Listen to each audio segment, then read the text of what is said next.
The World Health Organization (WHO) has released its first global guideline for managing sickle cell disease (SCD) during pregnancy, marking a crucial step towards addressing a growing health challenge.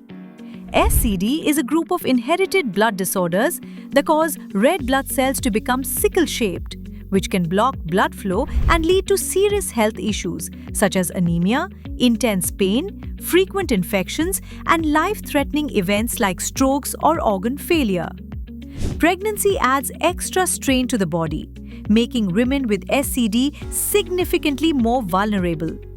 They face a 4 to 11 times higher risk of maternal death compared to women without the disease. Obstetric complications like preeclampsia are more common, and their babies are more likely to be born prematurely, underweight, or stillborn.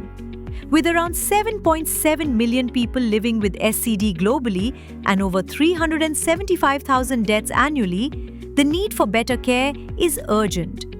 The disease is most common in sub-Saharan Africa, but is also seen in parts of the Middle East, South Asia, and the Caribbean.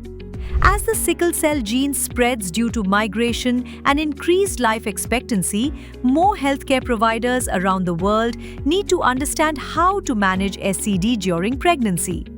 Until now, most care guidelines have been based on experiences in high-income countries. The new WHO guideline provides over 20 evidence-based recommendations tailored to low and middle-income settings. It advises the use of folic acid and iron supplements with specific considerations in malaria-affected areas. It also includes guidance on managing pain crises, preventing infections and blood clots, and using blood transfusions when needed. Regular monitoring of both mother and baby is recommended throughout the pregnancy. A key part of the guideline is the emphasis on respectful individualized care. It calls for treatment that reflects each woman's unique medical history and preferences. It also highlights the need to confront stigma and discrimination in health systems, which often prevent women from seeking or receiving proper care. The WHO stresses the importance of involving a trained care team, including hematologists, midwives, obstetricians, and pediatricians. Despite its growing impact, SCD remains underfunded and under-researched, especially in relation to pregnancy and breastfeeding.